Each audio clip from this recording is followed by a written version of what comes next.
keep us in chains. By show of hands, who else is sick and tired of the same? 1% trying to keep us small, trying to keep us from getting out. Minimizing the struggles they've caused, saying we're not working hard enough. We really should stop this fighting. Otherwise, we'll miss the fireworks. There won't be any fireworks. And here we go.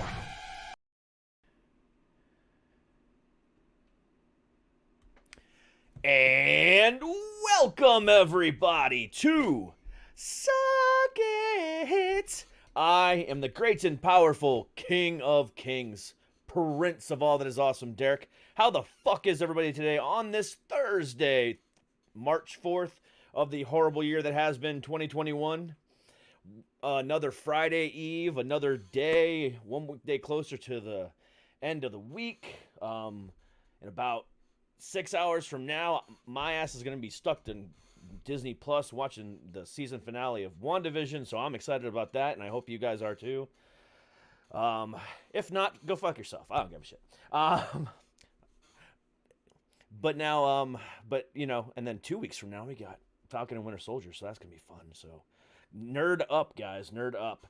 But we're not here to talk nerd stuff, or maybe we will. Who knows? Tonight, we're here to talk about music.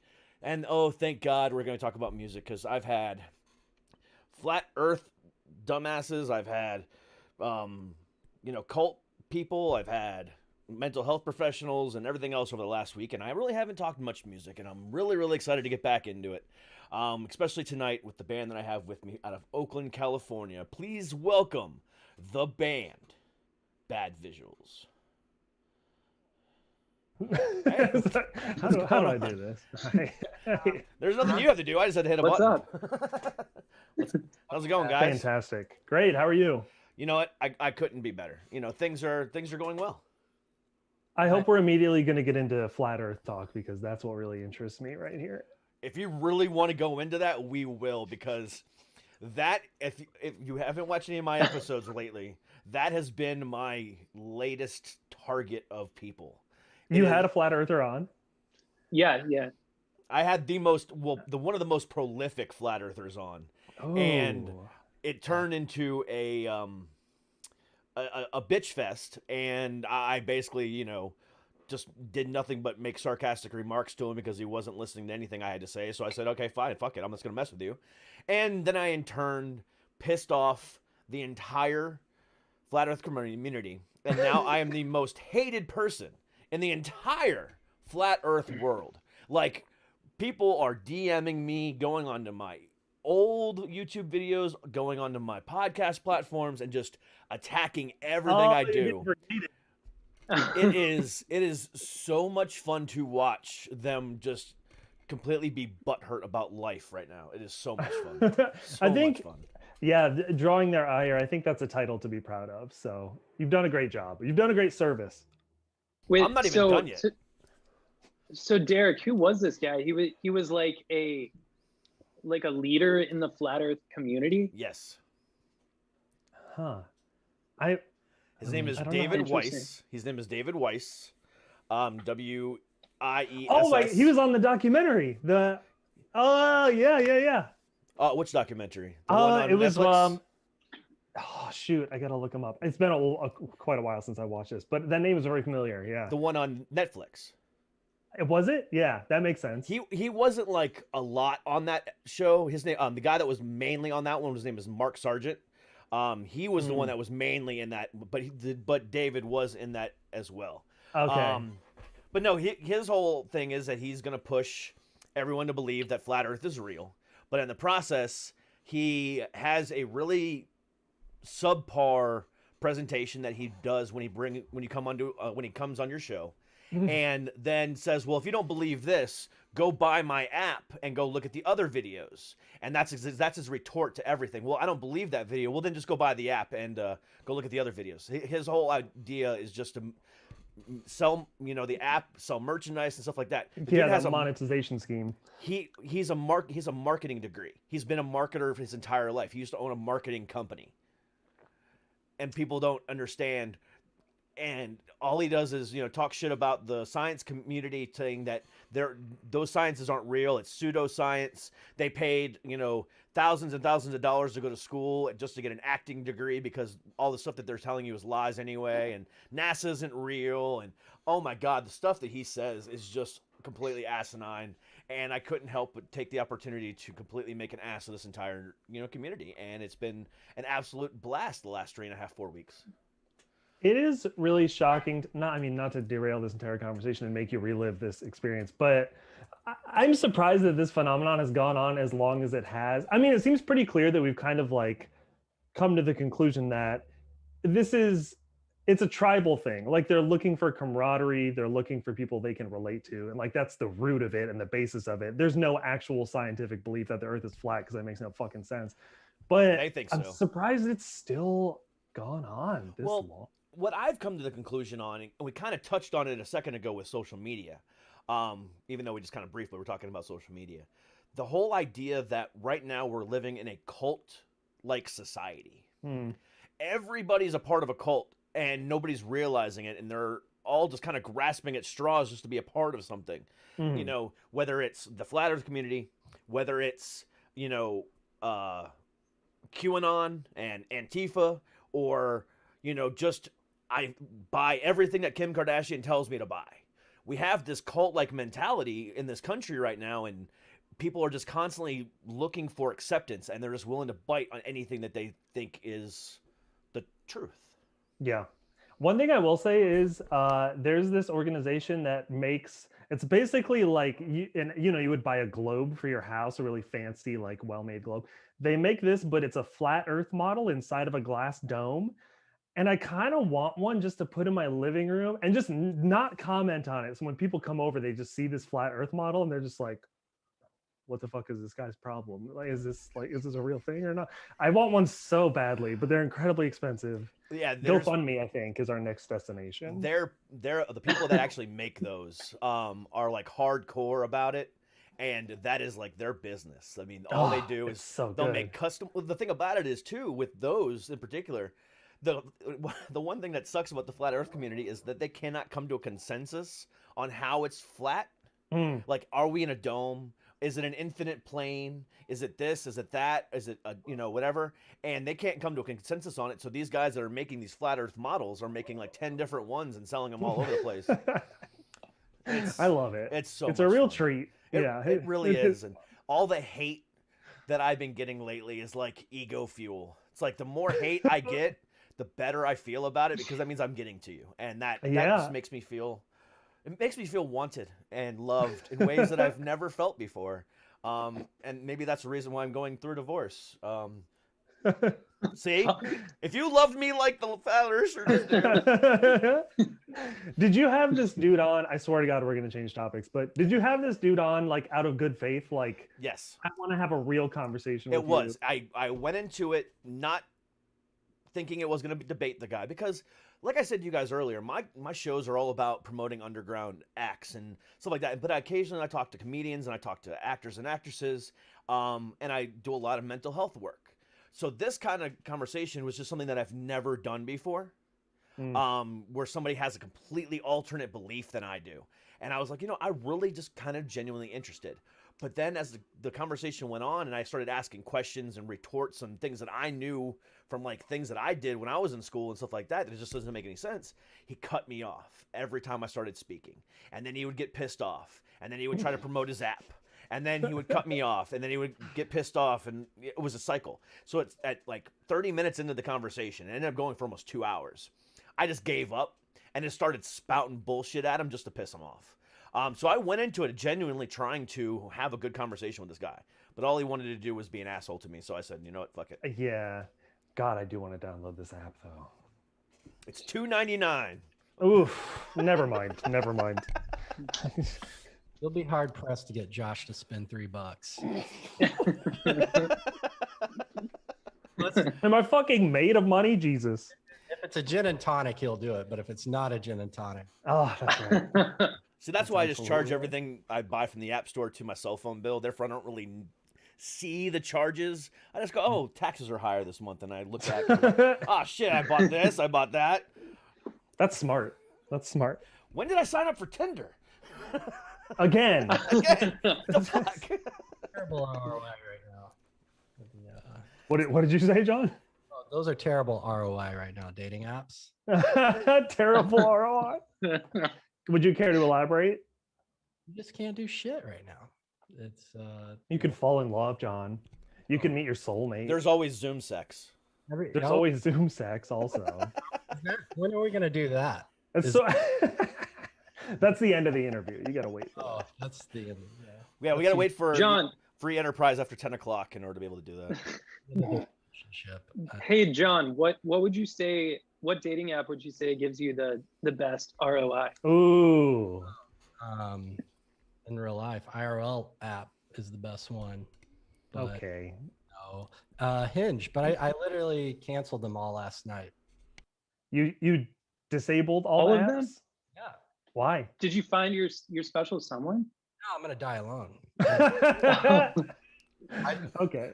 It's not enough ROI right now. You can't with COVID. You can't do anything. This is not a thing you have ever said or done. I'm just gonna completely disable all the apps. I'm blown away right now. You want to know the real? Yeah, answer? my mind is blown. Okay, here's the real answer why. Because I want to reset the pool. I want to see all new. Oh my God. No, I'm so I can find the next girl to write the next album or EP about. Because if you don't fall in love, All right. So John's new name is Taylor Swift, and you will be referred to as Taylor the entire episode. Gotta get that inspiration somehow, I guess. I mean, go find your John Mayer, therefore you can make that, that triple platinum album, man. John, your body is my wonderland. every time. I'm right here and you never see me, John.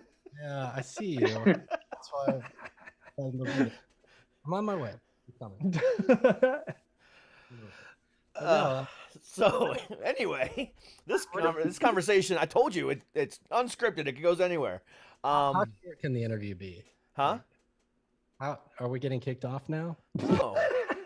We just got started. Oh, great!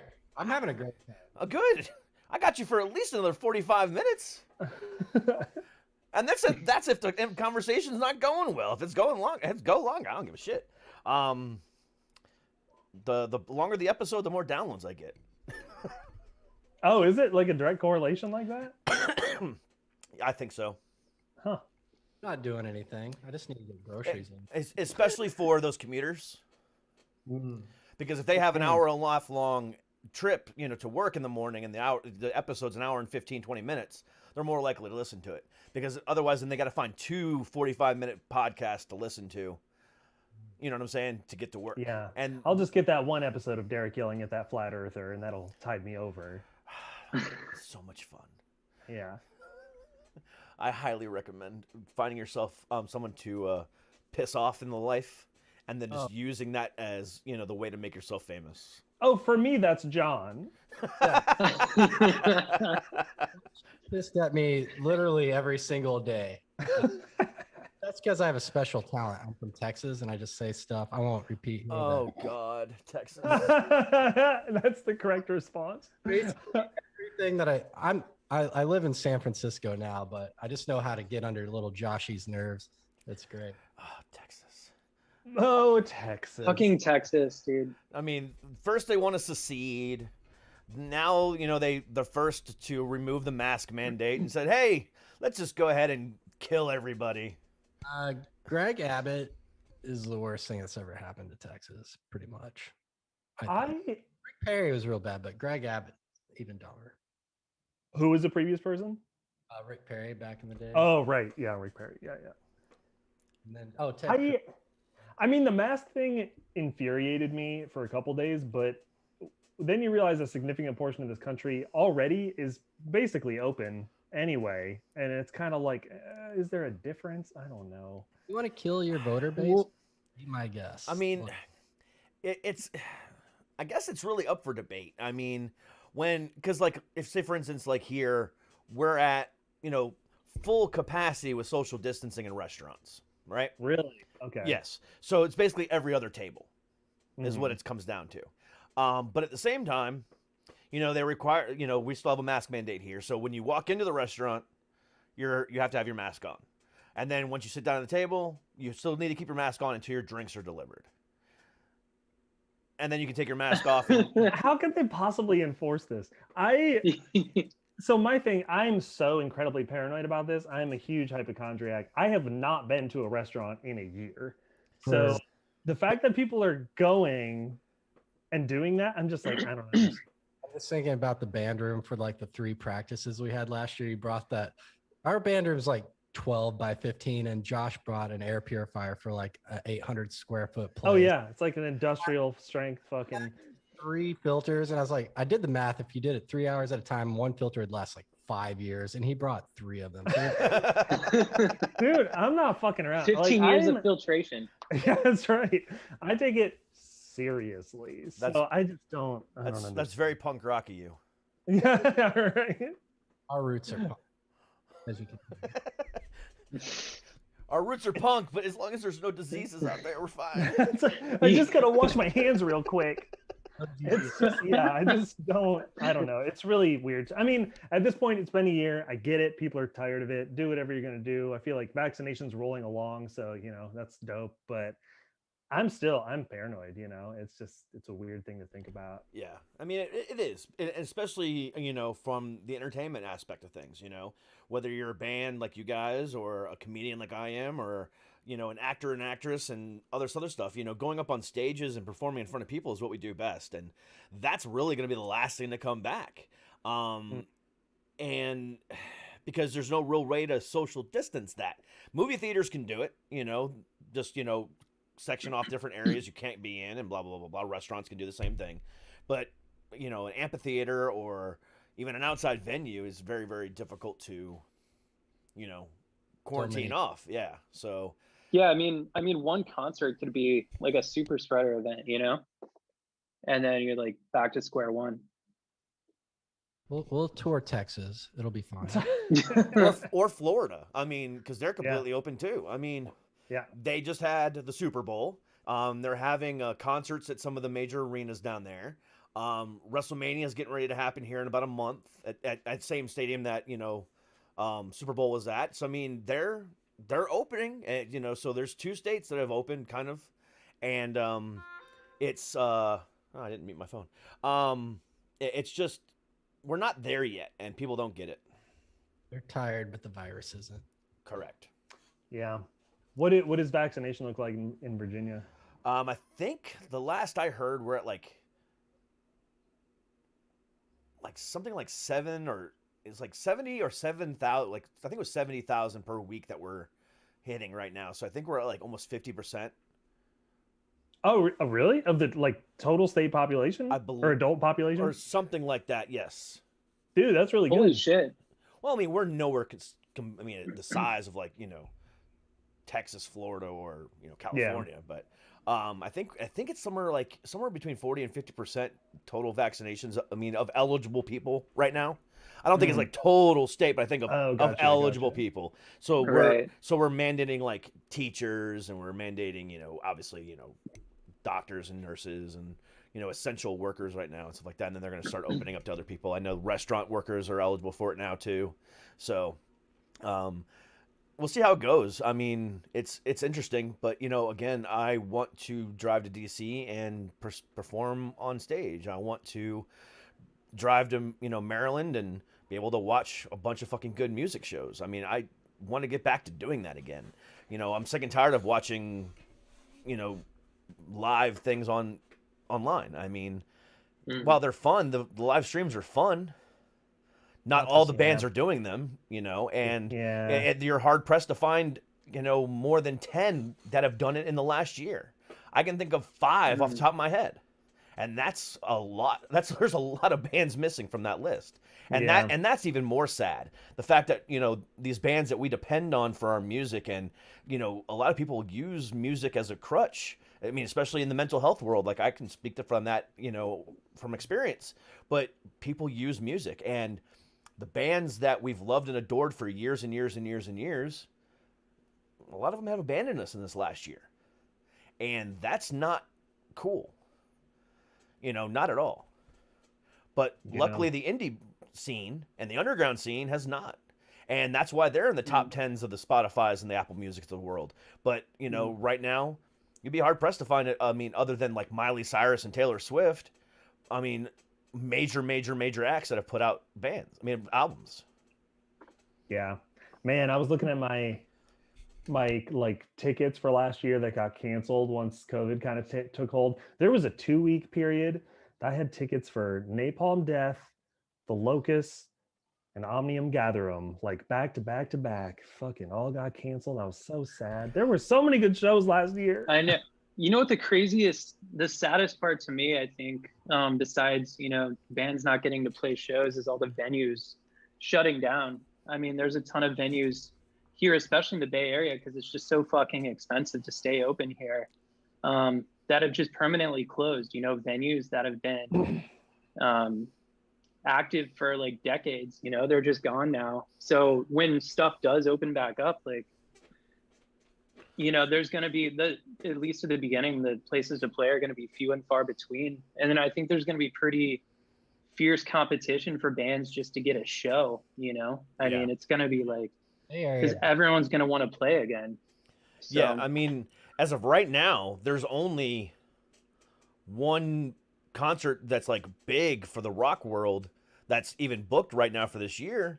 And that's on your side of town. That's, Aftershock, which is scheduled for October. Mhm. But other than that, your Rock on the Ranges, your Rocklahomas, your, Detroit and Houston open airs and Carolina Rebellions and all these other places that have been, massively huge festivals every year, nothing. But we got Aftershock in San Francisco in October, hopefully. But that's about it. I wonder. Yeah, I haven't really thought about the festival scene that much, aside from the few that I would attend, which are like weird, obscure metal shit. But like there were even the big festivals, like the Lalas and Outside Lands and shit. I wonder what has happened with them in terms of their. So the only one that I knew that was actually booked was what's it fucking called? Your big one in California every year. Coachella. Coachella, Yeah. thank you. I know. There you go. So Coachella was supposed to happen, and then they just recently canceled it. That's right. I remember reading that. Yeah, but I guess they have enough recurring revenue that they can just power through, and they'll be back next year or whatever. Yeah, but like Whiskey a Go-Go, they actually had to put together a fucking charity event back in September in order to be able to stay alive. And Whiskey a Go-Go is one of the, not one of the biggest stages, but it's one of the most, iconic stages in all of California. And they had to bring in Miley Cyrus to do a virtual concert for charity in order to be able to stay alive. And that was the Save Our Stages, concerts that were done. But other than that, it's just like you're right. It's how many stages are still going to be around? How many have already closed that we don't even know about yet? Yeah, I was literally just thinking, I'm not actually sure what is left here. I know a couple of the really Slim's closed, Starline, Yeah. which shocked me. I love that place. But it's like, Yeah, that was a huge bummer. Slim's I think Slim's got sold, and oh yeah, it's becoming like a like, dance club. Some pretty insane bands played there in the 90s. Like it's a pretty historic venue, and now it's like it's gonna be like a rave place, right? Yeah. Yeah. God. Yeah. That Like Wait a to go. Yeah, like a high-end rave place with like bottle service and shit. Oh Yep. God. Hell yeah. It's like a slap in the face to like everything that Slim's was. I know, for real. I want to make note that we're missing a member on the screen right now. Yeah, I was Rest just in getting ready to peace. say, we're what 27 minutes in, and we haven't really even introduced you guys yet. Oh yeah. Yeah. So why don't we do that real quick, before we get too much into the whole music stuff. So you guys are Bad Visuals out of the Bay Area, California. Please go ahead and introduce yourselves. I'm John. I sing and play guitar. I'm Chris. I play bass and sing. I'm Josh. I'm least important, so I play drums. He stares at our book in the Yeah. back. Yeah. And Jeff is not here. Jeff God, we miss him. You know, R.I.P. live in the Bay Area. He flies back, and he's kind of like the architect of the music. And he even is like, oh, you get doing press photos, use somebody else. So Yeah, it's he not hates about interviews. where Josh is like, all right, we got to work on the image, and we got makeup at 5. Jeff's is like, okay, I don't care if anybody ever knows who I am. Yeah, he's a ghost. He's like, don't even put me in the press photo. He's just a creative brain. He's a saint. Yeah, A saint on an angel fallen from heaven. he's an edge kid, an edge lord. Edge Lord. Yeah, he's never broken edge, even for coffee. That's not sure I gave him a coffee. Wait, does he really not? He lost Does his, he really not drink coffee? no. I Or was gonna say, I'm pretty sure he drinks coffee. there's trace amounts of caffeine and decaf. So not that Oh fuck! What? Did you tell him that? Does he know this? I'll tell him. What is he like? Well, okay. Anti-caffeine or something? No, I mean Jeff is just like the purest blood ever. Like there's nothing. Don't look at me. I'm just saying like drugs. Like there's no alcohol, there's no drugs, there's no caffeine. He's just straight edge. I mean, Well, okay. Here's the thing I was gonna say. There's this whole As I thing. drink I a grew up beer. around, yeah, which is delightful. I grew up around all straight edge kids. All my friends were straight edge growing up. The thing now, I guess, when you get into your 30s and 40s or whatever, is like you practice all the same things, but everyone loathes being referred to as straight edge. I'm not sure why that is exactly. I think it just comes with a connotation. Yeah, Yeah, that it's you're a probably prude. true. Yeah. yeah, Oh. that whole you're a prude, straight edge. You know, that's what I would think. I was straight edge until I was 21. Okay. I don't. I was like straight edge until I was like 16. Does that count? I was straight. Then I discovered the nectar of the gods, beer. What beer are you drinking? I am drinking so I am a snooty beer motherfucker. Oh, here we go. I am one of those guys that only drinks locally made, you know, has to go to the brewery to pick it up type guy. So this right here is a brewery out of Ashburn, Virginia, which is like next city over, called Old Ox Brewery. And it is a IPA called Sightseer.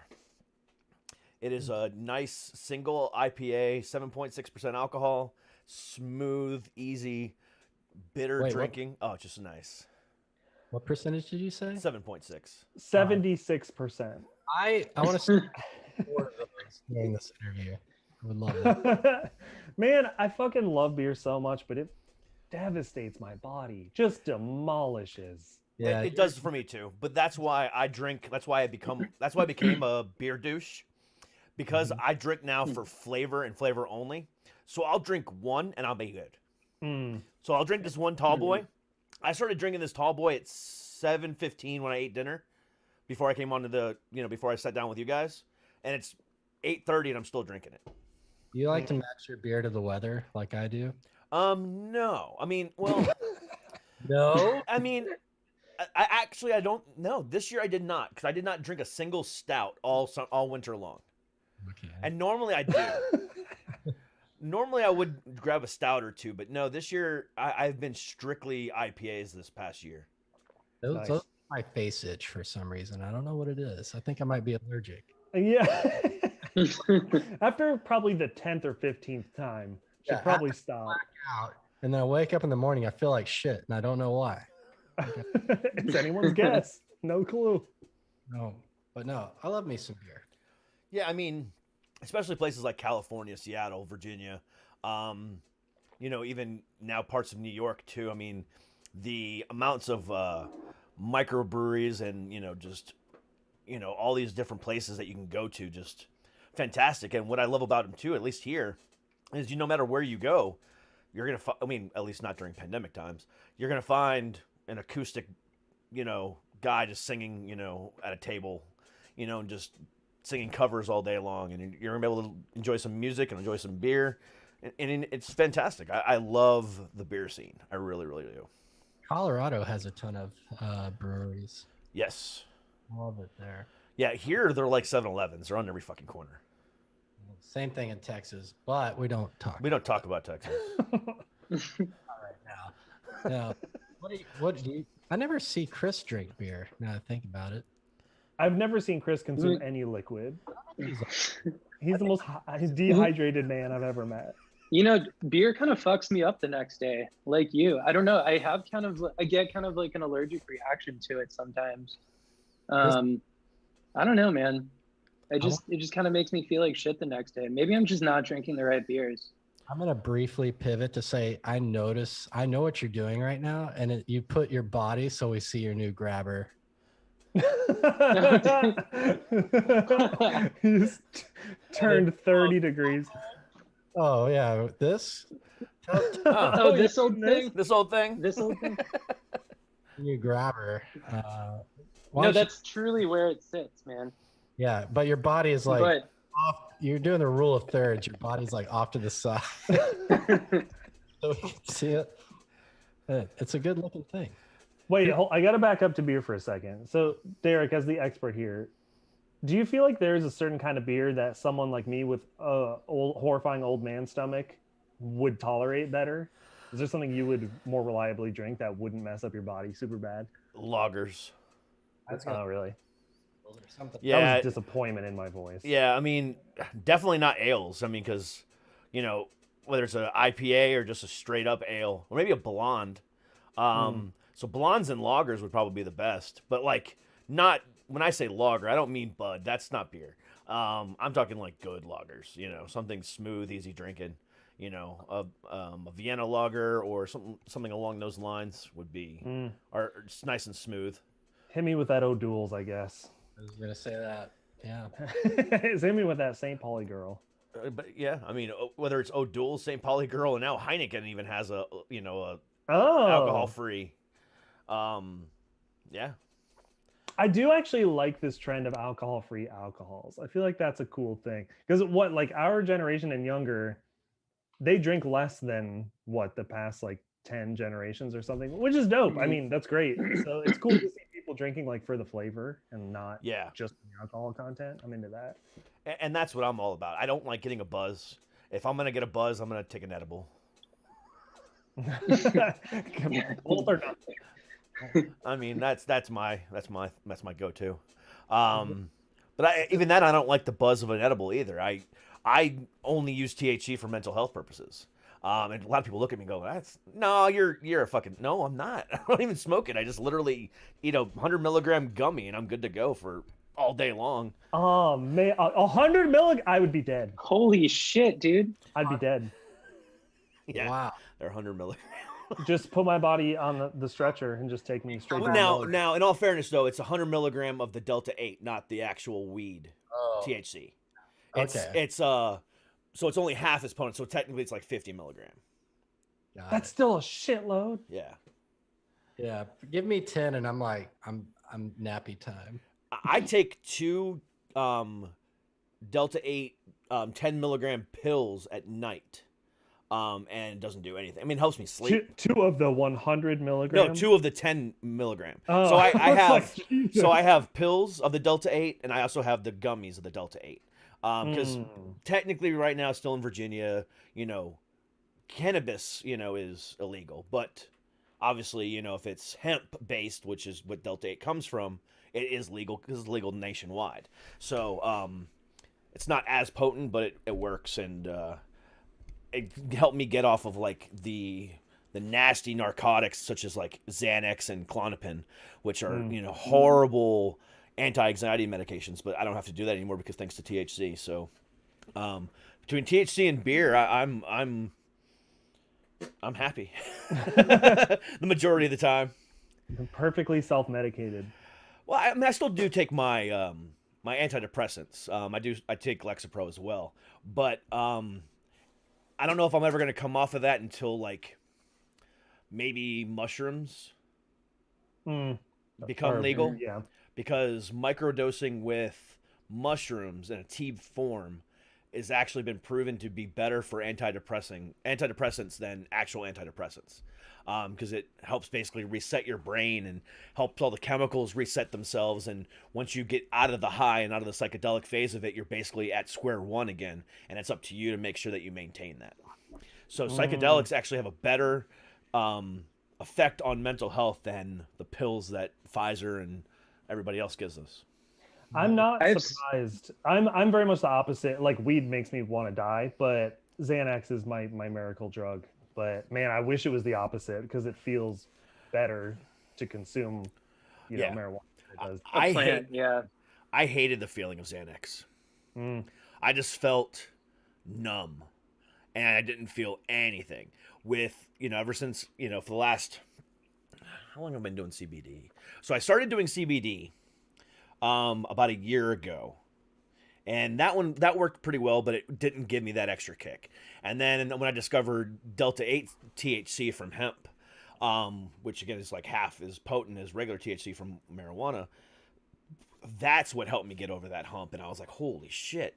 Like, I have no issues anymore with panic attacks. I still have my depressed days. I still have my manic days because I'm bipolar. It's going to happen. But as far as like major anxiety attacks, nothing anymore. Nice. I am so thankful to, you know, the devil's lettuce. Do you have anxiety, Chris? Do I? I know Josh. Yeah, I get. Yeah, I've struggled with anxiety for a while. I'm pretty good at not showing it though. Like, I could be pretty anxious and hanging out with friends, and no one would have any idea. You know. I think I'm where I don't care about anything ever, and I need a little anxiety. It's like I almost don't have a pulse. Like, you need anxiety to like stay motivated. I'm just like, I don't give a fuck. I could do that, but I don't. Like, Yeah. I mean, there's a definitely like a happy middle ground where a little bit probably is motivating, but there's also that extreme where you can no longer function, and that's my range. Even if a bear was coming, I'd be like, this is happening. That's all. That's my life now. It's gonna get mauled by a bear. Like, nothing. That's happening. Dude, when I went backpacking last summer up in Northern California, I was scared to death that a bear was going to attack us in the middle of the night. For sure. Like, we were backpacking, camping, not really anyone else around. There are like black bears in the area, and we'd look on like the All Trails app, and people are like, oh, we saw bears and shit. And I was like, fuck, like, but California it's like black bears, so they don't, most of the time they don't attack you, but sometimes they do attack people. Same thing with the Florida black bear.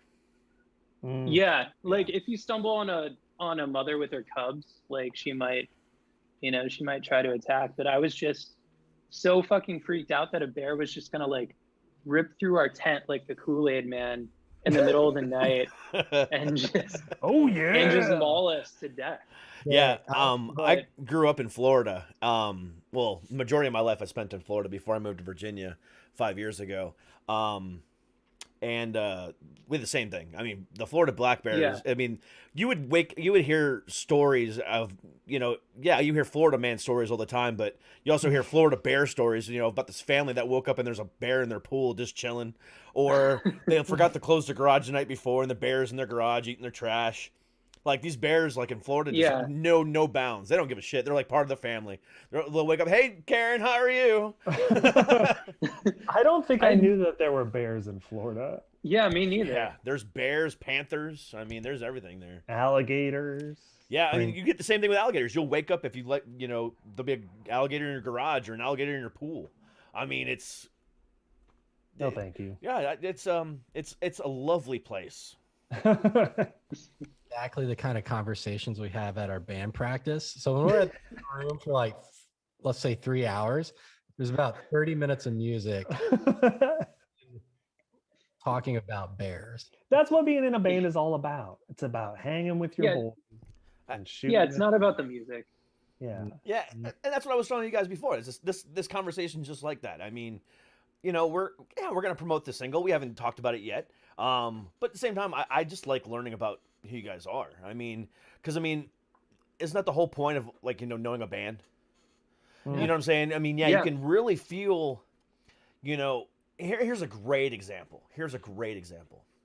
One of the most biggest assholes in all of rock right now is a gentleman by the name of Ronnie Radke of Falling in Reverse. Oh yeah. But once you learn more about him and understand that, yes, he went to jail for a while for doing something stupid, but he's constantly shit on all the time.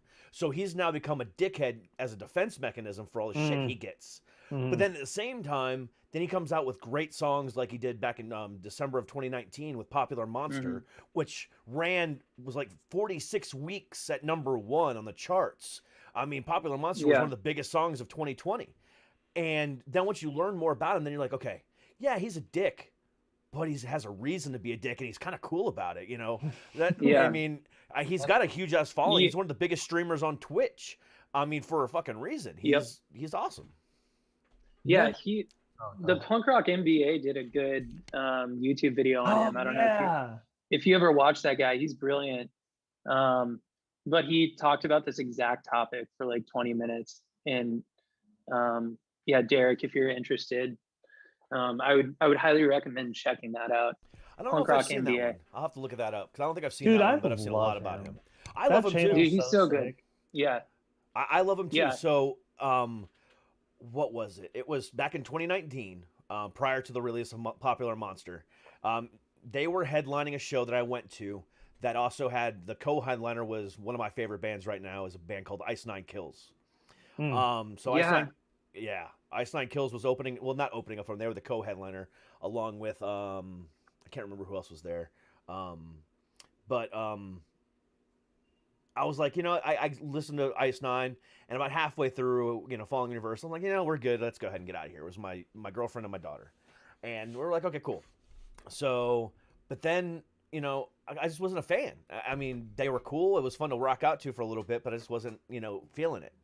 But then Popular Monster came out, and I was like, okay, let me give these guys another chance. And then I started doing more research about Ronnie, and like #2 on my play, you know, my most played artist from 2020 on my Amazon Music was Falling in Reverse, and now #1 was Ice Nine Kills. But it's like, okay, cool, you know, that's why I do the show the way I do it, is because, you know, to learn more about the bands that we're talking to, you know, because there's a lot of bands out there that just put out music for the sake of putting out music, but they don't get to have the chance of, you know, being able to really profile themselves and expose themselves for who they really are, and that's why I like doing this the way I do it. For reasons just like Ronnie. Yeah, it's really interesting, especially with, so in this band, I would say Chris has the richest tapestry of, I would say, Risecore experience. And he was in some pretty popular bands sort of in this genre as well. And I also was very like into this sort of genre, but I feel like that particular subgenre of like Risecore stuff, there's so much like drama embroiled in it now. And so many frontmen that like have issues that are coming to light, and it's like, oh, you just wait for us, my friend. Oh no. Oh my shit. But it's like every direction you turn, you're hearing something unfortunate about these frontmen, and it's like, God, damn it, man. Like, that scene is just like just high school drama. I mean, Jesse Lacey really bummed me. Oof. Well, I think that's right now. That's all of metal. Yeah, and I include punk rock as far as metal. So not rock and roll or alternative or, you know, stuff like that. But I'm talking like the metal genre, including punk. That's how all of it is right now. It's like, you know, if you're, especially like if you, because there's hardcore metal and then there's hardcore punk, and if you just say I'm hardcore, well, you can't say that because that's originally a punk thing. You can't say you're hardcore. That's fucking metal, dude. What's wrong with you? You know, or that's metalcore, or that's not hardcore. That's metalcore, or, you know, I'm thrash. You know, thrash died. No, thrash is still alive, and it's like it's there. Just the name of your genre is a fucking, you know, a debate, and it's like, can't we all just play music? Can't we just enjoy it for what it is? I feel like you were reading a script of conversations that Jeff and I have had back. I was gonna say, where's Jeff on this one? We love that shit. Doing this show for almost 200 episodes and having probably 100 different bands on this show in that time period, this has become a common topic of conversation. Yeah. Yeah, describing the genre for us even is just like 90s-y, grungy, punky influence. Like there's no genre label on something is kind of hard, I think. I think there's a lot more crossover now than there was 10 or 20 years ago too. Absolutely. At least for me, like metalcore was always my shit, and like it was pretty clear what was metalcore back in the early 2000. Now it's like you have the new metal influence stuff, a lot of like hardcore crossover stuff, bands that get even weirder with like rap influence and like shit like that. It's just it's much more blended than it was. A lot more blended, a lot more, and I enjoy it that way because I enjoy, especially if you're going to put out a full album these days, which almost kind of is kind of Why do that? Yeah, I mean, it can be good, but at the same time, it can't be good. I mean, it's people have a short attention spans these days, so putting out a full 12 album, song record. If you're putting out a concept album, then yeah, put it out as a full album. But if you're just gonna put out 12 songs, I'd say put out 12 songs, over the course of a year, one a month, and then just maybe do it however you want to do it later. But that's just my opinion. But regardless, totally agreed. But I don't remember where I was going with this. I think it was the genre. Oh, so yeah. So 100 milligrams is kicking in. I'm down from that. I just can't remember what I was talking about. I kind of totally got sidetracked with the that, but the whole idea of just that right now. I mean, I don't remember what I was going to go with it. If I'm listening to a concept album, or even if I am listening to a whole album that you guys decided to put out, I'd like to hear the ups and downs. That hardcore bob your fucking head song, and then kind of like, oh shit, now here's the grunge influence, or here's some 80s metal influence. Here's just, this nice slow melodic song that ups and downs, the peaks and the lows. That's what I really enjoy. And that's one of the things I love about Ice Nine Kills. And if you guys have never heard of them or look them up, they're fantastic. But I mean, the album they put out in 2018 called The Silver Scream, which is a concept album of nothing but horror movies. Each song fits the horror genre itself, and it's not just metal all the time. It's a little bit of this, a little bit of that, and then there's slow songs, and there's this, and then there's a little bit of screaming, and then there's no screaming, and it's all over the place. It's the same thing with Coheed and Cambria. You're not getting a constant prog rock sound that they're known for in every single concept album. It has their peaks and lows, and that's what I love about that type of album. But if you're going to put out 12 songs of nothing but hardcore all the fucking time, sorry guys, you need to split that up over the course of a year. That's my opinion. I agree. It kind of is like there's a glass ceiling if you restrain yourself too much to one genre. Like the huge artist that I'm thinking about, in addition to the one you mentioned, Bring Me the Horizon is always like the canonical example of a band that did that. And North Lane is also coming to mind for me. Yep. But yeah, there's a lot of variety across the album, and they're fucking huge as a result. But yeah, too much monotony, I think, pushes people away. Correct. And especially nowadays where people are saying that rock is dead, which I don't agree with. To have all this discontent between the genres and the different bands and all the hate and, can we just bring people in and just say, hey, let's do this, especially now that we're having this weird crossover from pop and rap over to the metal genre. Mm-hmm. Fucking even, Miley Cyrus, I've mentioned her name a couple times in this episode. She's even getting in on it. Her last album, the Pink Hearts Club or something like Paper Hearts Club, whatever it was called, sounds like fucking Joan Jett straight out of the 80s. I mean, it's that, that rocky. It's pretty fucking awesome. And she's fucking working on a Metallica covers album right now. I would love it if a little not new metal, like a metal rock revival, like all the grungy 90s clothes are back. Like, let's bring the music back with it. Yeah, I mean, yeah, totally. You know who's good at that too? Hailstorm.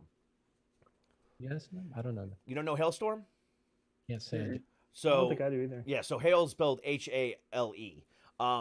Is it a female front? Female front, yeah. And then her brother is the drummer. Yeah.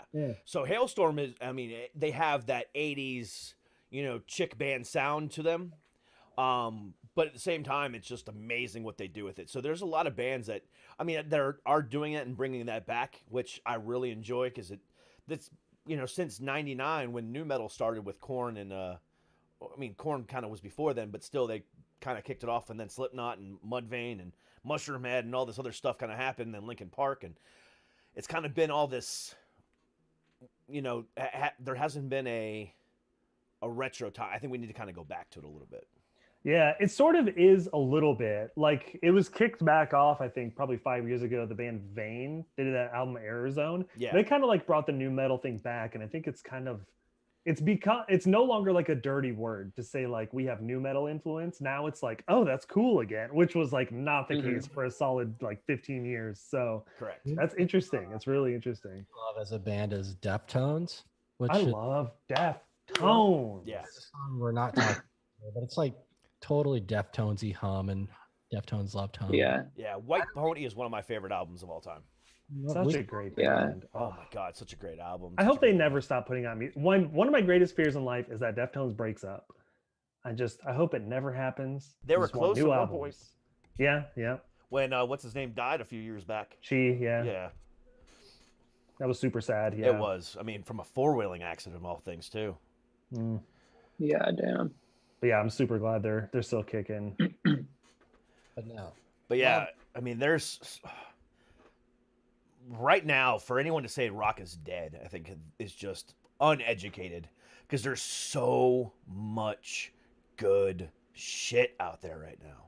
I mean, even with the lull over the last year, but there's so much good stuff. I mean, just a little Google search or just opening up your Spotify or Apple or, you know, Amazon Music, wherever you get your music, and looking at the top charts right now, you're going to see bands you've never heard of before because, again, like I said earlier, the major bands aren't putting stuff out there. So just by clicking on one of those new bands, you're going to discover something new and awesome.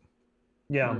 It is a little interesting. I feel like in our age demographic, because we're old, like it's less common to come across someone I think who's into. What do you define as rock and old, metal. real quick? Well, I'm in my mid 30s. Wait. Let's discuss this before we take it offline. Should this be public information? John's 55 is the thing. Yeah. Josh is 55, but I Yeah. am. It's crazy. Yeah. Yeah. I feel like I Just- don't feel like 30s, mid 30s are that old, but I guess I'm not to my mid 30s yet. Okay. Yeah, I turned 40 in like 30 days. Oh, happy early birthday. Yeah, happy early birthday. But yeah, I mean, the thing is, like, I don't feel like you go out and meet people, at least for me, go to bars, meet people, and randomly meet people that are into rock and metal as much anymore. It's just, which is, I don't know, maybe it's just a weird coincidence, but Move into like Because it's not the hip-hop. cool thing. it's not the cool thing. Yeah. Yeah, or they're saying, I listen to everything. Yeah. What's your definition of everything? Yeah. Is John Mayer and The Weeknd and Miley Cyrus. Everything. Hell yeah. Again, don't knock Miley Cyrus. I'm starting to fall in love with that girl. Oh, and I also have a guilty pleasure when The Weeknd's on. I'm like, oh yeah, this is Michael Jackson. I fucking love The Weeknd. Yeah, I mean, he definitely reminds me of a little bit of Prince, a little bit of Michael Jackson. Yeah, that Lights song or whatever, that's totally like a aha riff mixed with like the Cars Drive with Michael Jackson lyrics. It's not original, but it's ear candy. I like it. Yeah, and I have a little bit of a guilty pleasure with Post Malone as well. I used to him because my neighbor upstairs, maybe he's listening now because he wrote me, but every time we went hiking during COVID is Post Malone, Post Malone, Post Malone. But then I watched that live stream with him doing their Nirvana covers with Travis Barker, and it was fucking rad. Like they crushed it. Like he sang awesome and he played guitar and like I was like, okay, this dude's legit. Well, you know, he was he's- in metal bands in high school, right? Yeah, he was a Yeah. big metalcore dude. He has like Still a really is. fascinating backstory. Yeah. I mean, if you ever watch an interview with him in his tour bus, he's always got Slayer or Megadeth or something playing in the back. It's never rap in the background. So if Yeah. you ever hear him, you know, at home or whatever, listen to music, it's always thrash, always 80s metal, even some Pantera thrown in there as well. But yeah, that dude's a hardcore metalhead. which makes and when he came out with that song, what was it, 2018 with Ozzy Osbourne? Oh, I right. was like, "Yep, you're cool, dude. We're good." Yeah, it's kind of cool to have someone like that be so big in the rap scene. Someone with that weird like metalcore pedigree is actually really dope. Number 2 Yeah. song on all of Spotify, like period, or was when I looked last Which song is that? Like currently or of all time? time. It was like him and Drake. Wow. Mm, And it's it's wild. Yeah, he's he's like not the smartest lyrics. His lyrics aren't exactly the best, but he's one of the most. He's a cool ass fucking guy. I mean, yeah. I think that's what I like about him, and some of his music is cool. It's not like something I'm gonna jam out to, and it's definitely not on my playlist. But I mean, it's something that I will like. I think I want to listen to Post Malone today. I'll just search it out, but it's not something that's like regularly there for me. It's kind of like chill. Like if you're just driving, it's kind of pleasant. You're just like, okay. It's not offensive. It doesn't scratch my ears or anything. Sometimes offensive is a good thing, though. Oh yeah. Oh yeah. I call it horror. Like movies to horror films is music to Josh's music. Like he listens to the scariest shit. We have a band chat, and like those three dudes are like super into scary music, and I just like scary music. so scary. What exactly is scary music? Oh, like black metal and stuff. Like it's like witches and trolls and goblins. What in the hell? I have an ongoing challenge where I try to send Jeff the heaviest shit that I come across. So recently it's been like the new Sentinels single, Beneath the Massacre, like really heavy, like deathcore shit. Yeah. I'm like very into that. I think Jeff is, or he's just humoring me. But yeah, I guess it's like the weirdest taste. Like he said the other day he could listen to a diesel generator just running. Yeah, Jeff and I listen to a lot of ambient music, and sometimes we'll like send this stuff back and forth. And yeah, it just straight up sounds like white noise sometimes. It's like one-upping each other with just like appliance sounds. Yeah. I mean, Constant. it's a good way to clear your head. Yeah, dude, I fucking love ambient music. Yeah, me too. Way more. That's why we're going ambient with this next record. That's right. No vocals. Yep. That's Josh's dream. No vocals, no guitar. On our first album, he's like, "These vocals are way too loud," and everybody who played it too, they're like, "I can't hear the vocals." Turn it down. Just turn it down. Well, it's because it come from the world of like My Bloody Valentine and Whirr, where like the lyrics. Yeah. It's an afterthought. You have to do the work to find out what the lyrics are and what the meaning is. They're not just spoon feeding it to you. Well, yeah. I'm into that. I like that. Yeah, I like that too. Because I mean, especially nowadays, some of the directions bands go is the lead guitarist and the bassist and the drummer will go into the studio, record 12 tracks, and then the lead singer goes in later and okay, let me go ahead and write a song to this tune. Let me write a song to this tune. Whatever happened to writing songs together as a band? Mm-hmm. And that I think you get better tracks that way, because then you can write your guitar solo based off of how the song's actually going, and then I love guitar solos that mimic the chorus or mimic a breakdown of vocals, and it's like, damn, that guitarist can hit those notes just as well as the vocalist can. That's fucking awesome. I love that. So that kind of shit is pretty cool too. So I think that's a lost art, definitely. It's funny you mention that because like broad strokes, Jeff would have like an idea for a song, then we like restructure it or whatever. Then I'd like for this EP, I'd write the lyrics and then the melodies and demo them at home, and then Jeff would be like, okay, I need to rewrite the guitar melody, and he would write the leads on the chorus around what the vocal is doing. And if you listen to like Closing Doors or So Broken, the ones that came out, when you listen to the vocals, where the notes where the vocals are, there's not guitar, and they're like kind of playing off each other, and then sometimes they harmonize together like on the way out, and it's just really cool how he did that. I did notice that. Because I listened to Closing Doors like 3 or 4 times today. And I did notice that. And that was one of the things that's kind of where in the direction I was going with. Because now I kind of want to talk about the song. It hits a different level of, I mean, that song was not what I was expecting from you guys. And it really hit home. I mean, the lyrics were really fucking badass. You know, it really kind of spoke to me on a different level. And just the way it was presented as a song, you know, was really awesome. And I love that you guys released it just as a single without a music video right now. Because now you got to close your eyes and actually just picture it and make you feel it on your own. And I felt that, like I said, the 4 times I listened to that song today.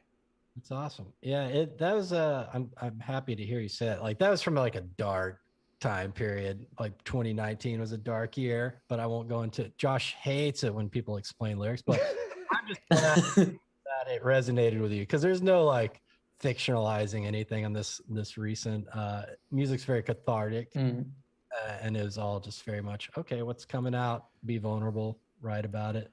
Yeah. I talked to another band this afternoon that I'm going to release tomorrow. And they said the exact same thing, you know, there's going to be between 2019 and 2018, you know, there's going to be a lot of bands writing a lot of songs that are very, very similar, you know, coming into this year. And it's all about your personal perspective on it. So, you know, regardless of, you know, the depth of it or the subject matter, it's going to be all pretty similar.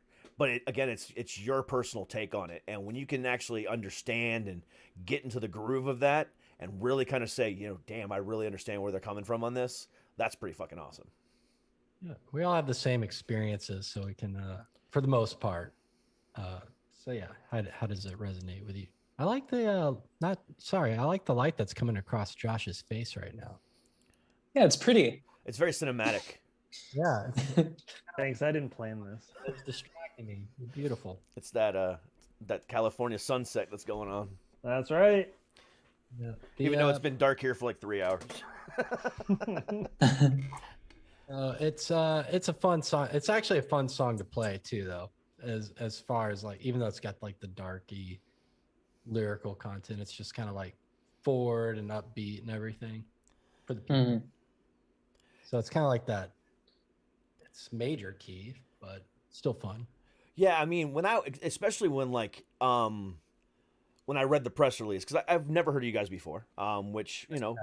This is not unusual. Continue. but that's one thing I do love about what I do is when I get those press releases from Mike or when I get their, you know, press releases from Big Machine or all the other places I get constant fucking press releases from all the time, I get to discover new music. And that's one thing that I do love, which I guess is more of a privilege than the average listener. But at the same time, you know, I love doing that.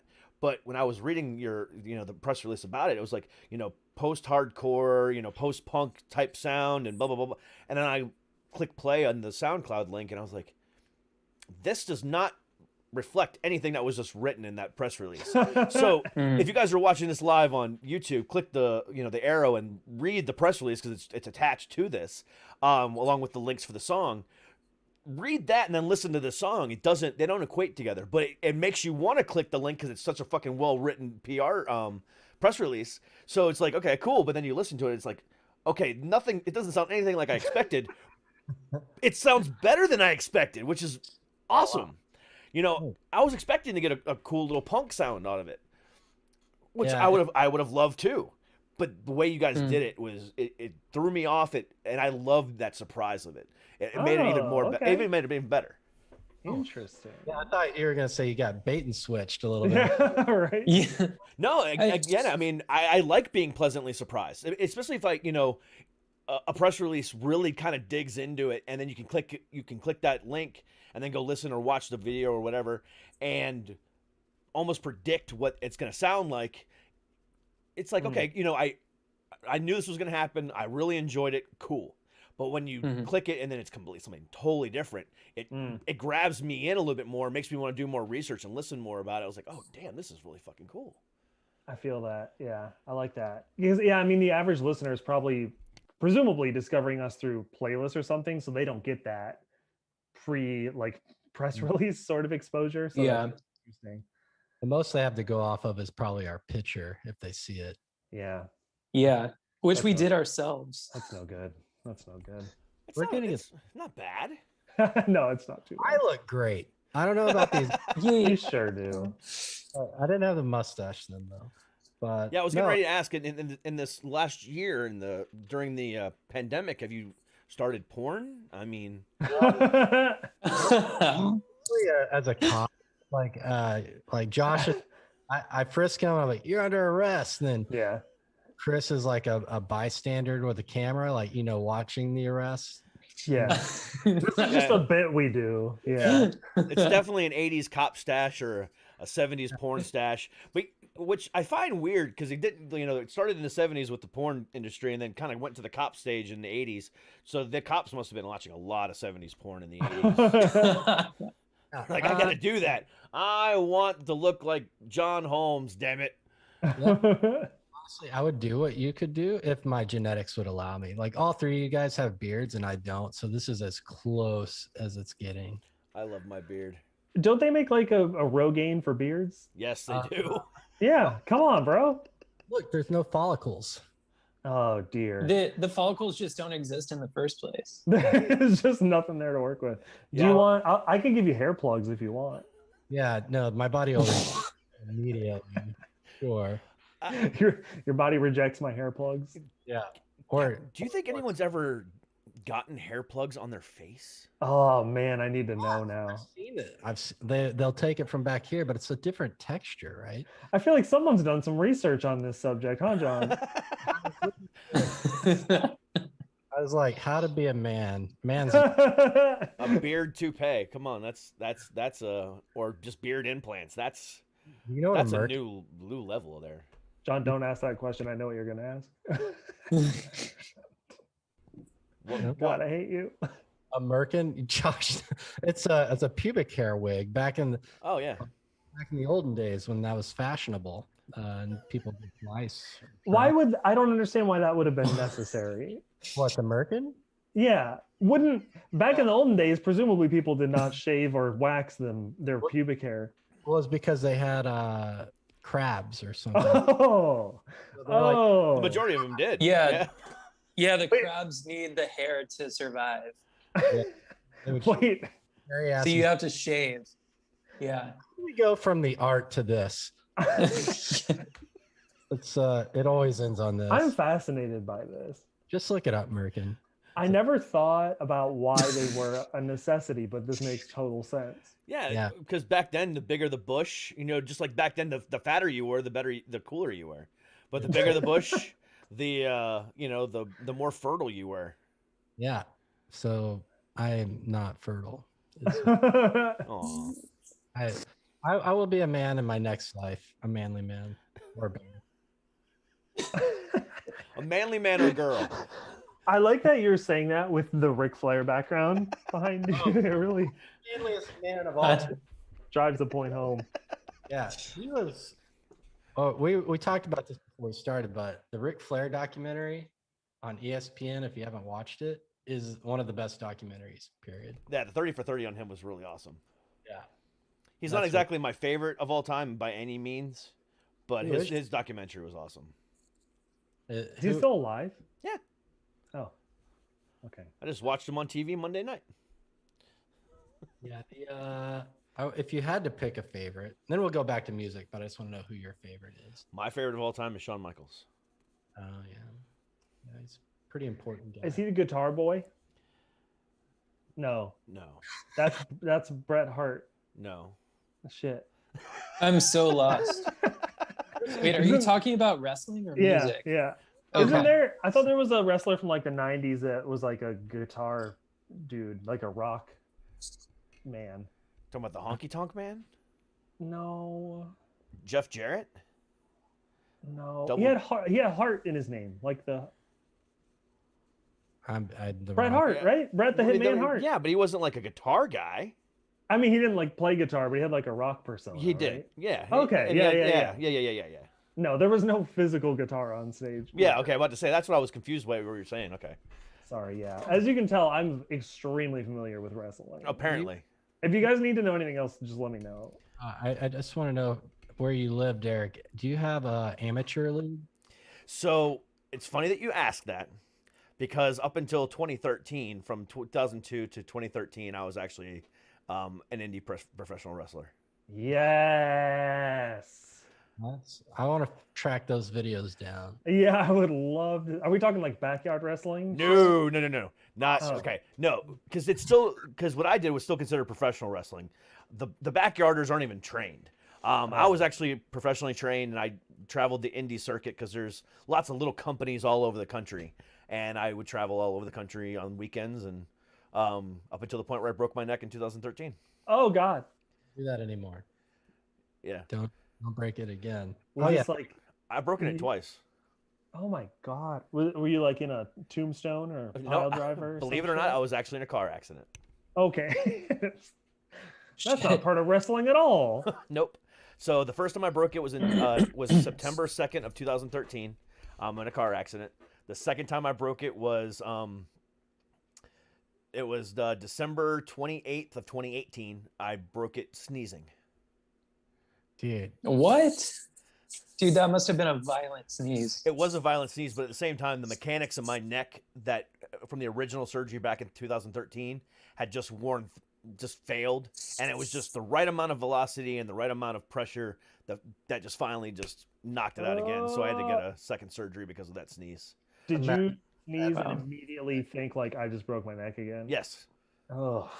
Because when it happened, I was laying in bed with my wife at the time, and we were watching television, and it was a Saturday night, and I sneezed, and it felt like I was electrocuted. And I was literally paralyzed in my spot on the bed for like 5 minutes. I could not move. Holy shit. Yep. So would you get like an ambulance or something? No, actually, I toughed it out and went to sleep thinking, no, everything's fine. It was just, I pinched a nerve or something. Yeah. And then I woke up the next morning. I'm driving to work because at the time, because I worked then.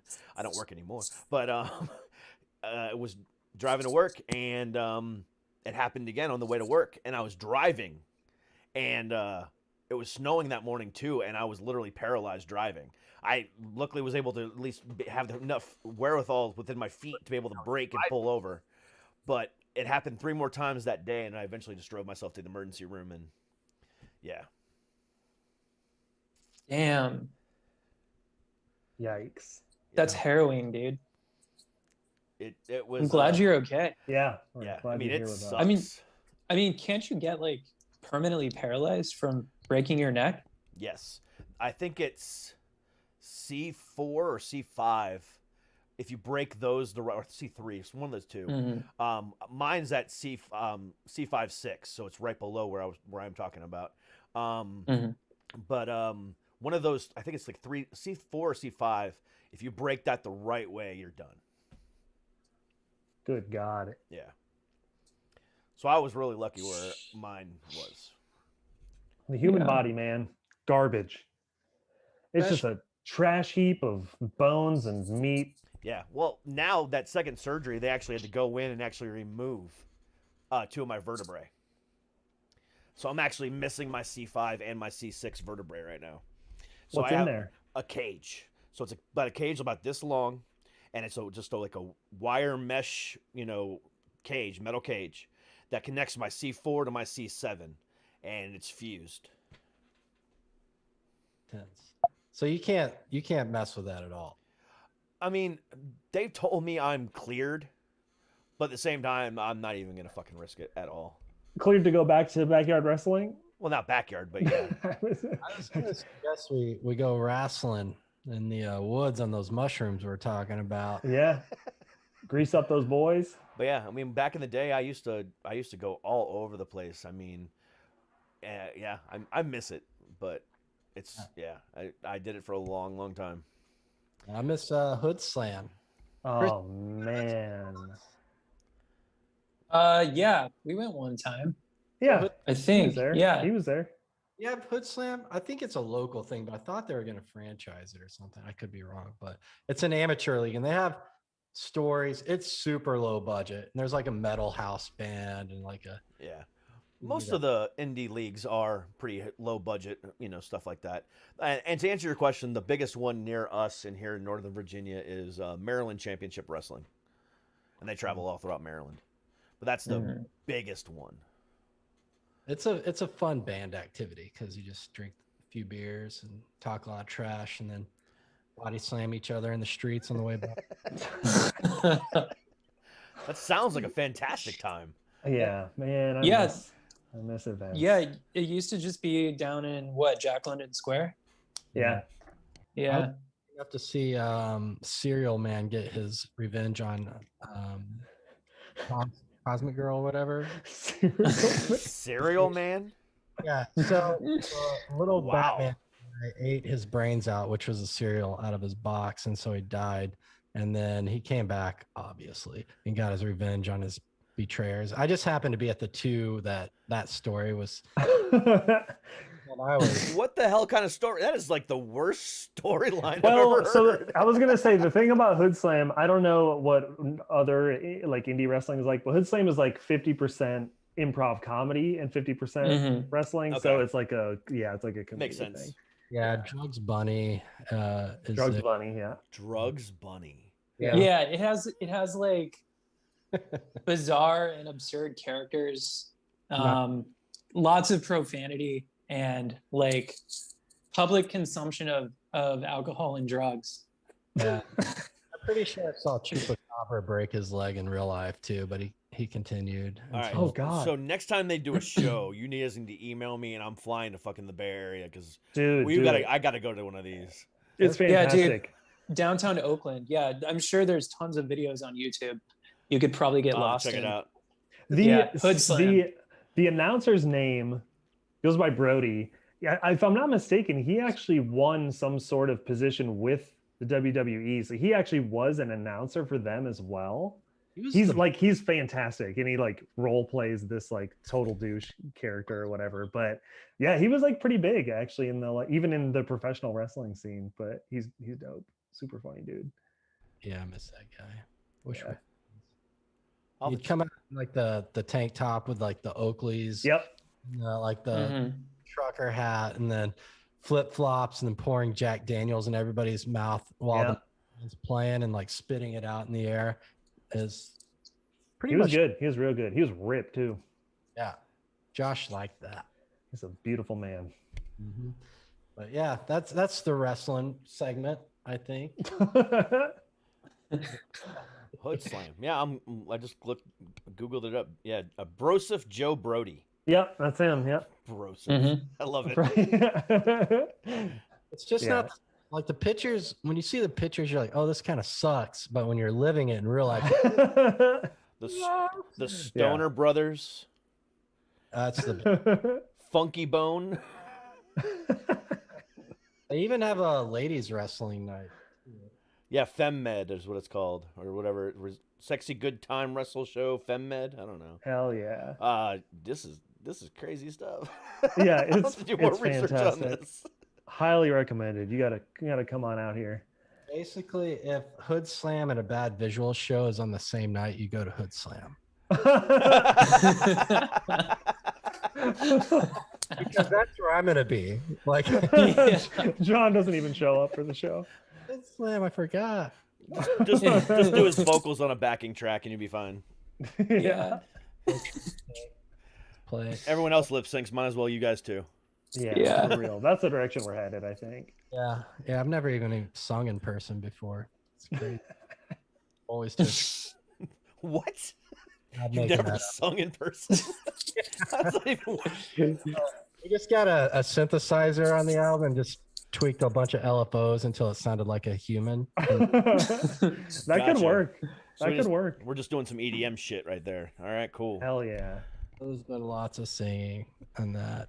A lot of passes, a lot of layers. But yeah, I guess did we finish up closing doors? I guess was there anything you wanted to know about it?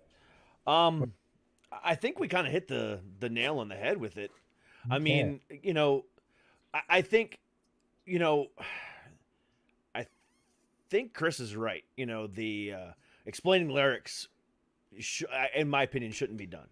Yeah, it's up to the listener. Amen. Correct. Own story. Yeah, I mean, now if the lyrics are obvious, then yeah, I mean, you could talk about it a little bit, but when they're dark and they're mysterious at the same time, but you know it's somebody went through something bad, interpret it your own way. Mm-hmm. Visualize yourself in the song, not the singer. Exactly. Yeah, exactly. And that's what, like, here's a great example, like Popular Monster. It's very on the nose, exactly what Ronnie's talking about. He's talking about his bipolar, he's talking about his anxiety, and so on and so forth. But there's a lyric in there that talks about how he says, crash my car just to feel again. And it's a powerful lyric because in 2018, I had a suicide attempt where I was going to do that exact same thing. I was going to crash my car. I was going to drive it off of a cliff. But luckily, a fellow California-based band by the name of Bad Flower came out with an anti-suicide song that year, and it came on my radio at that right moment as I was about to drive off that cliff, and it stopped me. But now every time I listen to Popular Monster and I hear that lyric, it just reminds me of the day that I almost, was stupid. You know what I'm saying? Reminder. So, say again. Good reminder not to do that. Exactly. And it just, I scream it out from the top of my lungs. I just, it hits on a different level. How do you feel about like 90s hardcore? Because there's a new band that's in that genre called Be Well. It's a producer, and like the dude suffered from some major depression, and the lyrics like will tear you up a little bit. But I've heard of them, but I haven't heard them. Yeah, I would say give that a pass, and then with a lyric sheet. I mean, I had the vinyl, but and you'll be like, I think we all play music or are into music because we've suffer from a little something, and if you don't, you're not usually funny or creative. You just you grow up and you're equestrian and you're a horse girl, and that sucks. Nobody wants to be around that person. Yeah. That was my ex-wife. Yeah, not musically inclined in any which way, shape, or form, but loves to ride horses. Oh, horse girl. I have a strict no horse girl policy. Yeah. Where were you at 13 years ago when I met this woman?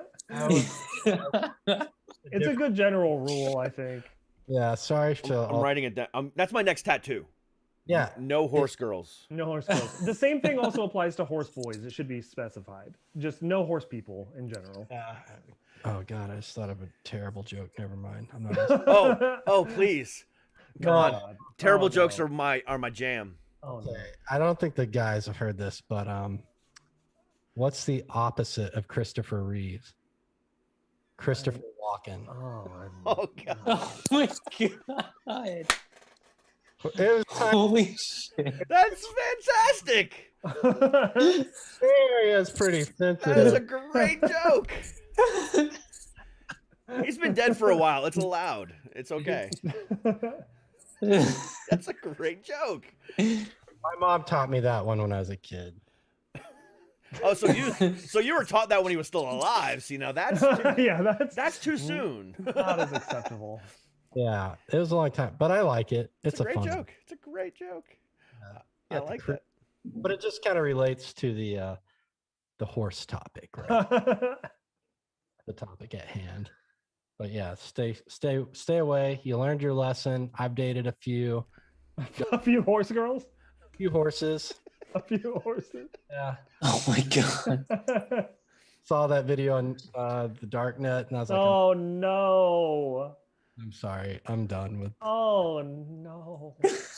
When I go see my ex-wife tomorrow to pick up my daughter, I'm gonna be like, "Hey, the band I talked to last night warned me about horsewomen, so now I know why we should have never gotten married." Can you please say this to her and see what her response is?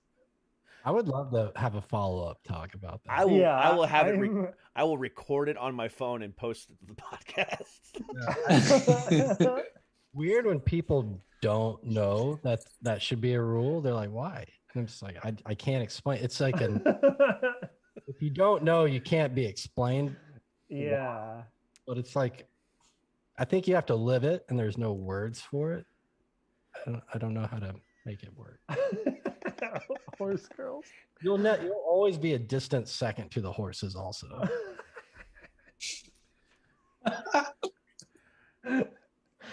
Oh God. That explains so much. Dude, yeah, it looks like this is hitting really close to home. I was gonna say Derek looks a little traumatized right now.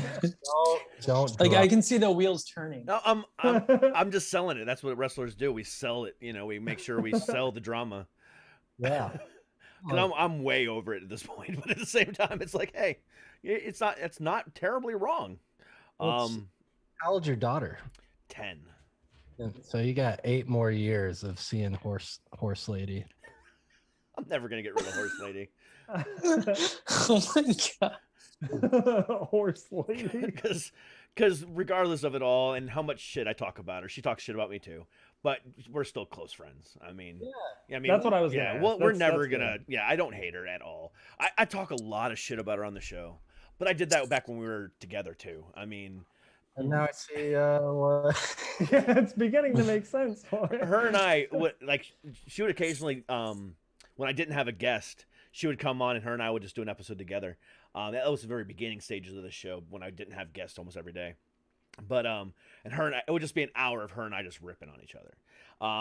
And that should have been a signal. Yeah. constantly as a band. Like it's just like total ripping. It's when the ripping stops is Yeah. the problem. Yeah. It's my love language. It is. Yeah, I mean, there's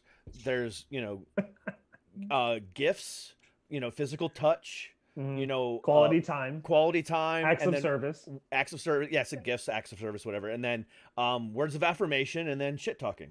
That's right. Yeah. That's the 6th love language. Highest form of flattery. I believe. Yeah. It really is. Again, the moment that stops is when you should worry. I tell everyone, all my friends, the moment I stop making fun of you and talking shit is when there's a problem. Well, that's also when I don't talk to you anymore. Like there's literally it stops because we're not talking. There's Yeah. There's if no I'm not talking, communication. there's that grip on you. Why hasn't John told me to fuck off this week? What's going on? It's kind of true, actually. Like, if I ever stopped ripping on you, John, I feel like everyone would be really worried. Yeah, they might think Yeah. you like me. Yeah. We all know that's not the case.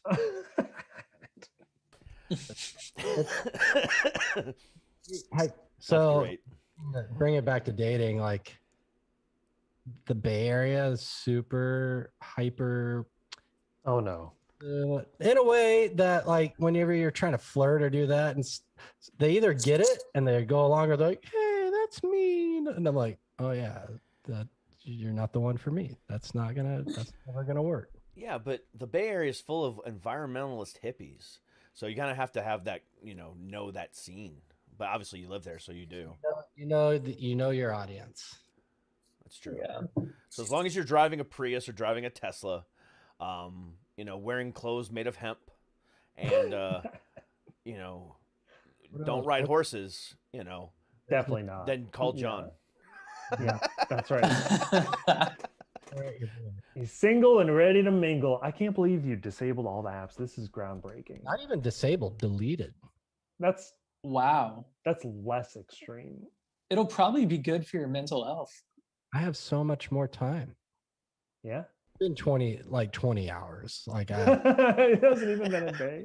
I've slept and I went to work. That's it. Or Are you experiencing any sort of like withdrawal? no, because I already kind of like went through everybody. So I Did you got to the end of the stack on Tinder? got to the end of the internet. Is the Is- base. His thumb is recovering from all that swiping. Just Yeah. right swipe. You just right swiped on everybody. I just want someone to love.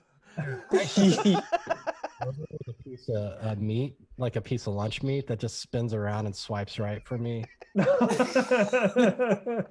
Just all, and then it changes time. It just keeps the radius keeps getting bigger. I'm gonna invent a machine that auto swipes right for everybody. You just hook your phone up to this, and it's just a thumb doing this. Yeah, it's the meat swiper. So you Just a couple strips of bacon on a lazy Susan.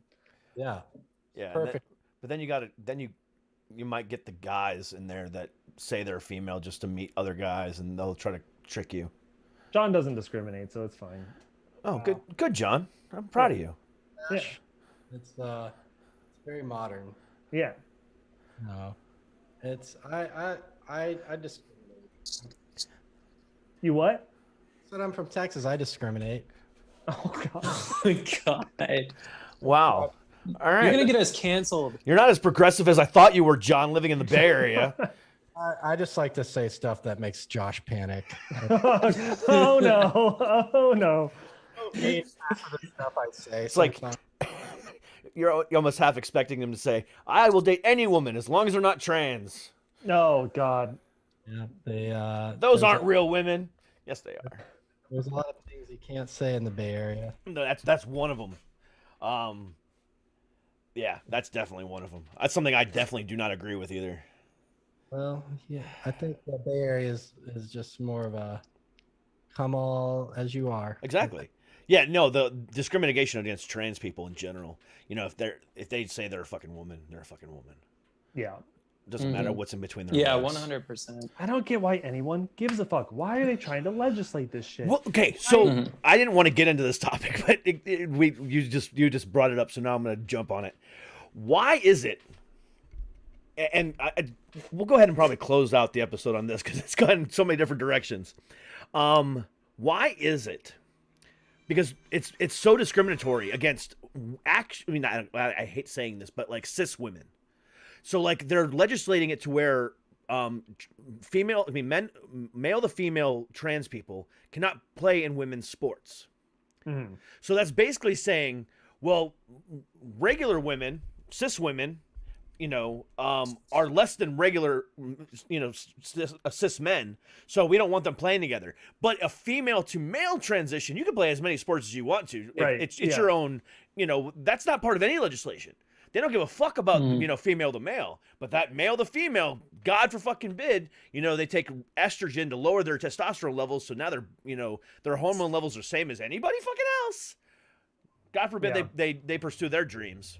I know, it's fucking nuts. And the whole fucking bathroom thing is also completely infuriating. It's a fucking bathroom.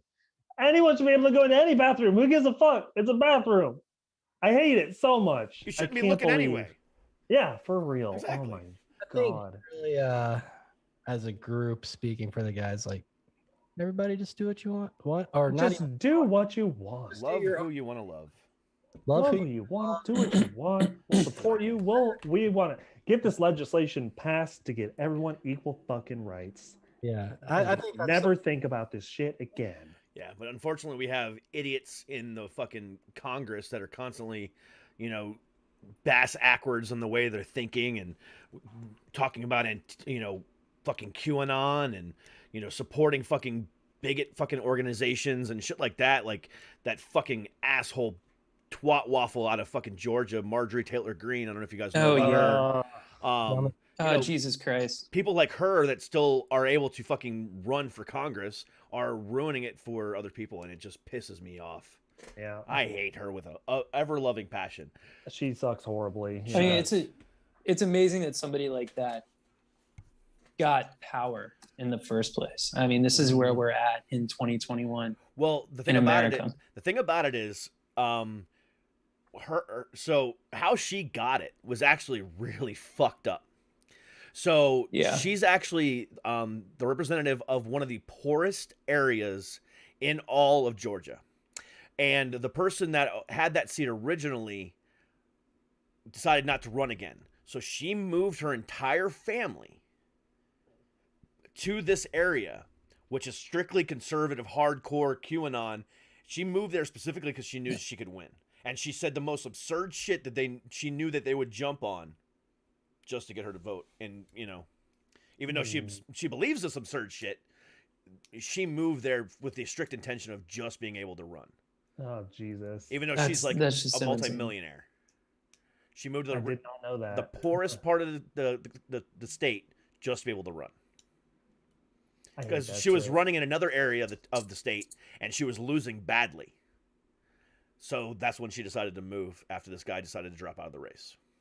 I'm pretty concerned that we're going to see more and more of that type of thing now that she has won that race, and people similar to her are going to be empowered by that, and probably we're going to see more of them representing the population and it sucks horribly. It does. It does. Mhm. To be totally honest with you, I've always wanted to run for office, and I'm seriously considering a run in 2022 for the office in my area. Oh hell yeah, do it. Just Oh, no way. yeah, I'm dead serious. Because one of my biggest things that over the last year I've gotten to this point. We had one of the worst pandemics this country has ever seen.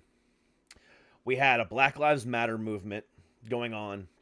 We had a president rolling back, gay and lesbian protections while all this was going on. And then on top of that, suicide rates and mental health rates and unemployment rates were the highest they've ever been in this time of, ever in this country. Mm-hmm. And yet the only thing everyone fucking worried about was getting reelected. Yeah. And because of that, I'm like, you know what? Fuck these guys. You don't deserve a job. So I want to go there and talk shit to everybody and be the biggest asshole on the Congress floor, calling people out on their douchery. And probably only last 2 years, but God damn it, I'll make my point across really, really hard. I love that shit, man. I hope we see more of that from our generation and younger as well, because we need it. My God, the representation is so old.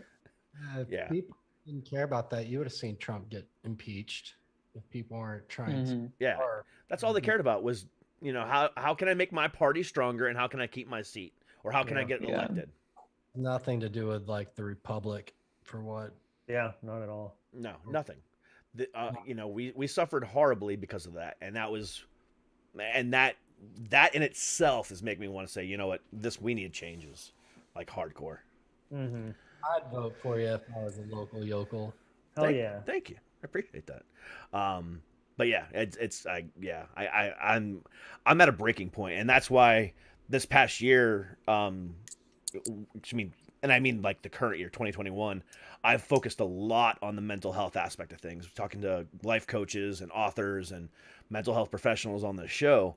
I haven't done as much music as I would like, because I'm like, you know what, they're not talking about it, so I need to.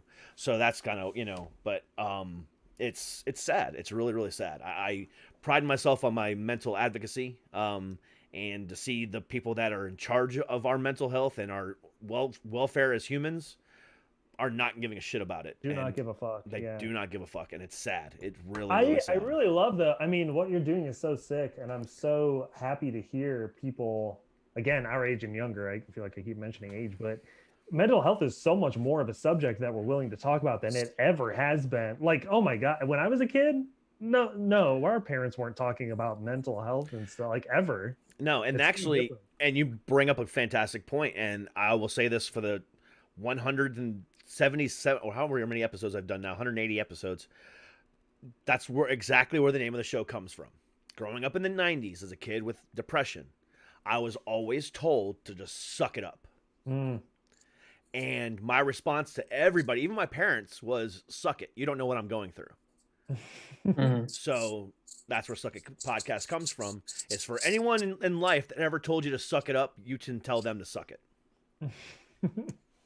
Thinking of my granddad used to say, "Put dirt on it." You cut yourself. Yeah. Or a knee rash. That's or drink some whiskey and get over it. Yeah. Well. Yeah. That's another one I've heard too. World War II vets and everything, woke up in the middle of the night thrashing their houses and sleeping in different rooms, their spouses and stuff like that. What resources have you found that help you for the listener that's going through the same thing? Honestly, my biggest source of help is this show. It's your creative outlet. Yeah, my creative outlet, but at the same time, when I know that I'm helping other people. When I get that email that says, hey, I was going through a really rough time and I discovered your show, thank you. Or, hey, I was really considering suicide and I heard your talk about your episode of suicide and, thank you for being so open and honest about it. Or thanks for so much for talking about mental health in such a funny way sometimes. Or thanks for doing this or thanks for doing that. Or just the simplest little comment from guests on here. Thanks for, like you just said, thanks for doing what you do. You're fantastic what you do. Thank you. Just little things like that. That is my biggest thing. Helping others and getting my message out there is my biggest point of contention. Do I still see a therapist occasionally? I mean, I have my biggest sponsor is the app BetterHelp, which is the virtual therapy company, and I use them. But at the same time, talking to my therapist for an hour or doing 10 hours of episodes a week on this show, I will do the 10 hours of episodes on the show no matter what. Yeah, I think for me it's kind of therapy is good. I haven't done it in a long time, but pen to paper is good, just like writing out thoughts. Then it becomes a song. Yeah, but comedy and talking about mental health and talking about music, on this show, that is my biggest thing. I can't get enough of it. Cannot get enough of it. I've been looking forward to this conversation since Mike set it up the other day. I was like, damn, thank God I got a band coming back on. Because, I love, like I said, I love talking to, mental health, advocates and survivors. And, I talked to a lady that was, raised in a cult last week that was able to survive and get out of it. I've talked to so many people, but at the same time, for me, that brings me down because I'm constantly talking about it. So when I talk to bands and we have these eclectic conversations like we've had and kind of really get to know who you guys are as a band, and then trickle in the mental health talk is what I really like. But hardcore focusing on it, I have to do it sometimes because I know that's what my audience needs. And sometimes I need it too, to recenter myself and refocus. But doing that too much throws me off, and I have to throw in these conversations too. It's like, Mike, you haven't sent me anybody in a while. I don't have anybody. You've talked to everybody. No, I need somebody new. But yeah, so it's conversations like this with guys like you that really make me happy. Oh, I think we're having a great time too, aren't we, fellas? Oh, yeah. You're a treat. Yeah. Yeah, this is great. We'd love to talk to you anytime.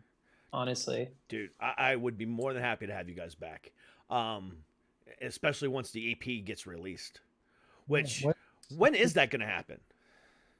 Oh, let's look at the old calendar because it's not in the press release. No, I think it's April 19th. It's April 19th. I think was the official date, right? April 30th is the EP date. Yeah. No, I think it's. Wow, we should probably get this straight. Well, that's what's on the calendar, but it's no. I thought we moved it up with Alex.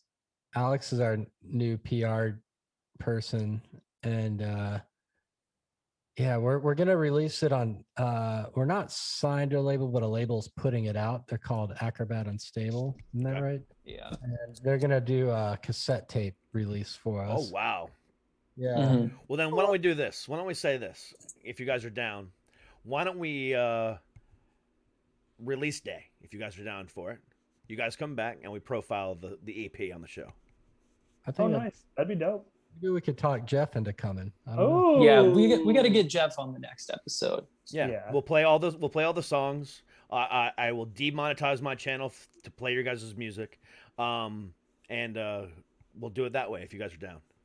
I think it'd be light. Yeah, that sounds fun. That sounds really great. Yeah, I love doing release parties and profiling the music. I'm not going to play the single on this because I want people to go click it now. So that's why I'm not going to play it today. But when the album or the EP actually drops, that's completely different. I want people to come listen to it because they're not going to go listen to it otherwise. But hey, let's go ahead and I'm just joking. Took you a second. Like, wait a second. You guys think that? No, but profiling it and really kind of breaking down the songs, I against Chris's will, but breaking down the songs and actually getting to the process of it, I do like that when we're actually profiling the album or the EP. So if you guys are down for that and get Jeff involved, and I would love to have you guys back in April for this. I think Jeff would be on for that because Jeff has a thing where like after we write it and he architects a lot of it, he hates it immediately. So he'll hate it the whole time and talk a lot of trash. And Chris will be happy. Josh will talk trash and I'll talk like I was a genius through the whole process.